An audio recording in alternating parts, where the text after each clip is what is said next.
नमस्कार प्यारे बच्चों, आज आप लोग अध्ययन करेंगे राष्ट्रीय आय एवं योग्यता आधारित परीक्षा का कुछ इम्पॉर्टेंट इतिहास का एमसीक्यू, जिसका कुछ वीडियो पहले बना दिया गया है, तो उसे भी जाकर जरूर देखें ताकि एग्जाम में अच्छा से अच्छा नंबर आए।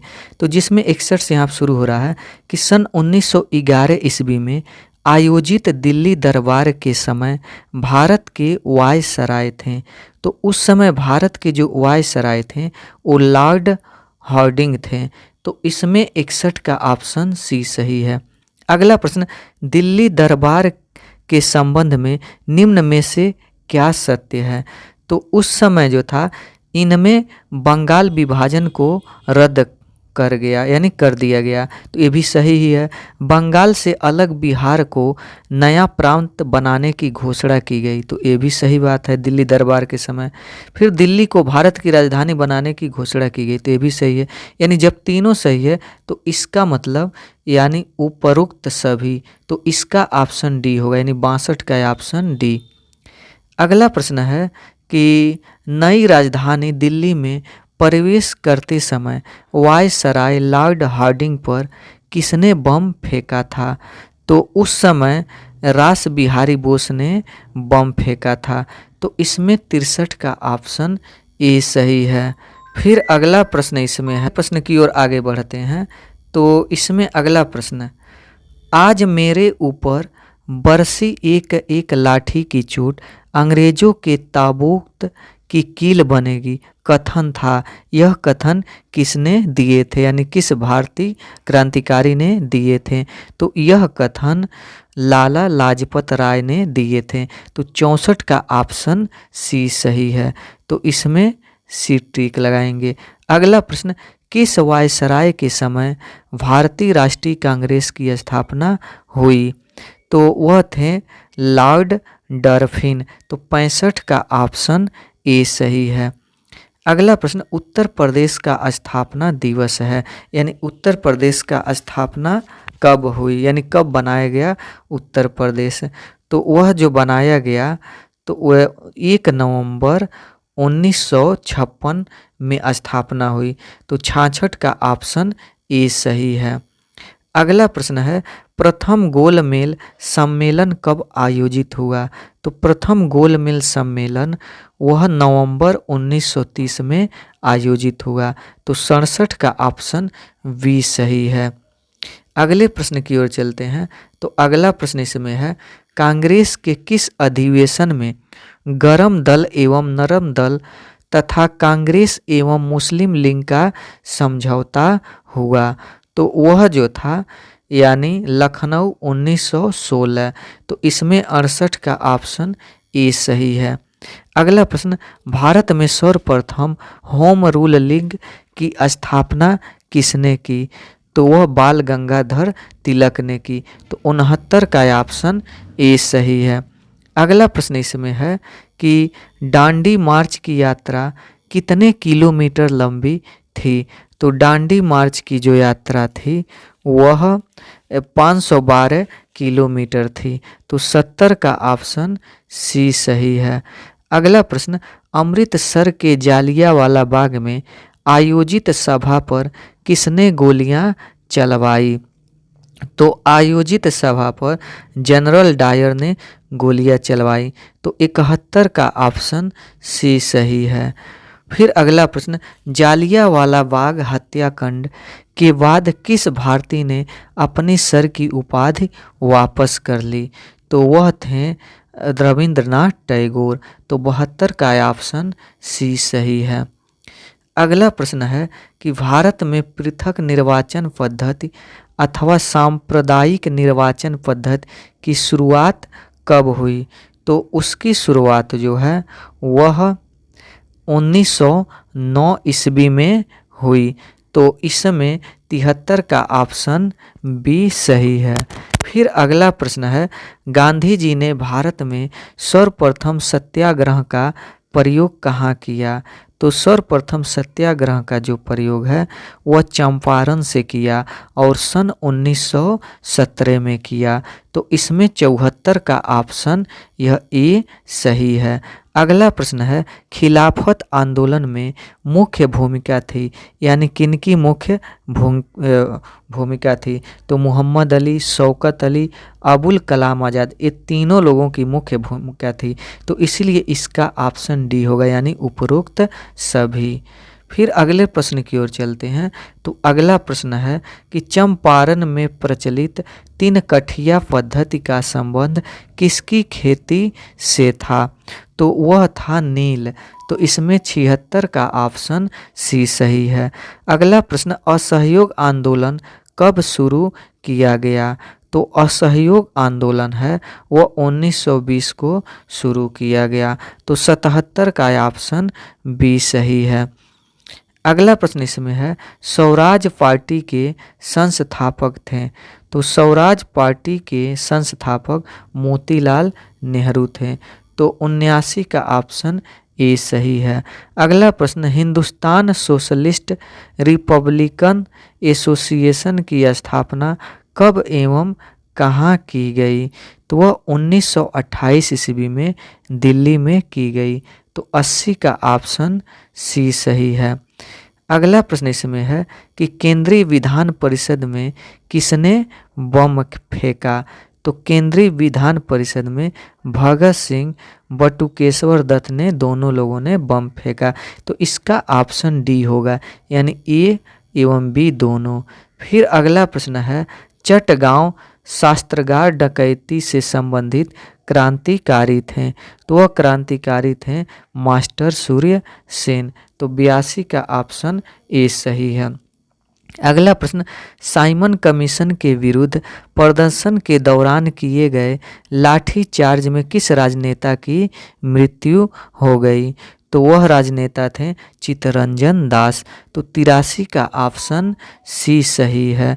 नहीं, यानी 83 का नहीं, सॉरी, इसमें जो यानी चित्तरंजन दास नहीं थे, वो लाला लाजपत राय थे। तो इसमें 83 का ऑप्शन बी सही है, यानी लाला लाजपत राय की मृत्यु हो गई थी। फिर अगला साइमन कमीशन कब भारत आया? तो साइमन कमीशन 3 फरवरी 1928 को भारत आया। तो इसमें 84 का ऑप्शन सी सही है। अगला प्रश्न इसमें है कि बारलोदी सत्याग्रह से संबंधित है। तो जो बारदोली, यानी बारदोली या दौली भी बोल सकते हैं, तो बारदोली सत्याग्रह से संबंधित है। तो कौन इसमें से संबंधित है? तो वह हैं वल्लभ भाई पटेल। तो इसमें है 85 का ऑप्शन डी। अगला प्रश्न कांग्रेस के 1929 ईस्वी के लाहौर अधिवेशन की अध्यक्षता किसने की? तो वह जवाहरलाल नेहरू ने की। तो 86 का ऑप्शन बी सही है। अगला प्रश्न कांग्रेस के किस अधिवेशन में पूर्ण स्वराज का लक्ष्य घोषित किया गया? तो वह 1929 ईस्वी में लाहौर में। तो 87 का ऑप्शन ए सही है। अगला प्रश्न है सविनय अवज्ञा आंदोलन के समय भारत का वायसराय कौन था? तो उस समय भारत का वायसराय वह लॉर्ड इरविन था। तो इसमें 88 का ऑप्शन डी सही है। अगला प्रश्न गांधी जी ने कब नमक कानून तोड़कर सविनय अवज्ञा आंदोलन प्रारंभ किया? तो इसमें जो है यानी उसने कब प्रारंभ किया? तो 6 अप्रैल 1930। तो 89 का ऑप्शन बी सही है। अगला प्रश्न इसमें है कि लंदन में आयोजित 3 गोलमेज सम्मेलनों में से कांग्रेस ने किसमें भाग लिया था? तो कांग्रेस ने द्वितीय में भाग लिया था। तो 90 का ऑप्शन बी सही है। अगला प्रश्न है कम्युनल अवार्ड किसने प्रस्तुत किया? तो कम्युनल अवार्ड रैमजे मैकडोनाल्ड ने प्रस्तुत किया। तो इसमें 91 का ऑप्शन डी सही है। अगला प्रश्न शिवाजी ने अपने राज्य की आय का मुख्य साधन किसे बनाया? तो शिवाजी ने अपने राज्य के आय का जो मुख्य साधन है वो चौथ को बनाया। तो 92 का ऑप्शन वह ए सही है। अगला प्रश्न है all India trade union Congress यानी एटक की स्थापना कब हुई? तो उसकी स्थापना 1920 में हुई, यानी 93 का ऑप्शन सी सही है। अगला प्रश्न, एटक यानी all India trade union Congress के पहले अध्यक्ष थे तो कौन थे? तो लाला लाजपत राय थे। तो 94 का ऑप्शन ए सही है। अगला प्रश्न है, अखिल भारतीय किसान सभा की स्थापना कब की गई? तो अखिल भारतीय किसान सभा की स्थापना 1936 ईस्वी में की गई। तो 95 का ऑप्शन सी सही है। अगला प्रश्न है, अखिल भारतीय किसान सभा के प्रथम अध्यक्ष थे, यानी कौन थे? तो अखिल भारतीय किसान सभा के प्रथम अध्यक्ष स्वामी सहजानंद सरस्वती थे। तो 96 का ऑप्शन सी सही है। अगला प्रश्न इसमें है कि कांग्रेस समाजवादी पार्टी की स्थापना की।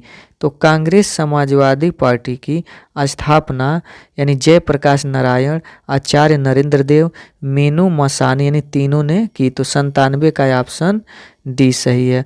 अगला प्रश्न, भारतीय कम्युनिस्ट पार्टी की स्थापना कब हुई थी? तो भारतीय कम्युनिस्ट पार्टी की स्थापना 1920 में हुई थी। तो 98 का ऑप्शन ए सही है। अगला प्रश्न है, निम्न में से किस अधिनियम द्वारा प्रांतों में दैर्ध्य शासन व्यवस्था लागू की गई? तो वह अधिनियम है भारत सरकार अधिनियम, यानी 1919 ईस्वी में। अगला प्रश्न, शिवाजी का राज्याभिषेक कहाँ हुआ था? तो शिवाजी का जो राज्याभिषेक है वह रायगढ़ में हुआ था। तो 100 का ऑप्शन बी सही है। अगला प्रश्न इसमें, करो या मरो का मंत्र किसने दिया? तो करो या मरो का जो मंत्र है वह यानी महात्मा गांधी ने दिया। तो 101 का ऑप्शन सी सही है। अगला प्रश्न, सत्य शोधक समाज का गठन किसने किया? तो सत्य शोधक समाज का जो गठन है ज्योतिबा फूले ने किया। तो 102 का ऑप्शन डी सही है। अगला प्रश्न, आज़ाद हिंद फौज के संस्थापक थे। तो आज़ाद हिंद फौज के जो संस्थापक थे वह रास बिहारी बोस नहीं सॉरी इसमें से जो थे सुभाष चंद्र बोस थे, यानी आज़ाद हिंद फौज की स्थापना। तो 103 का ऑप्शन बी सही है।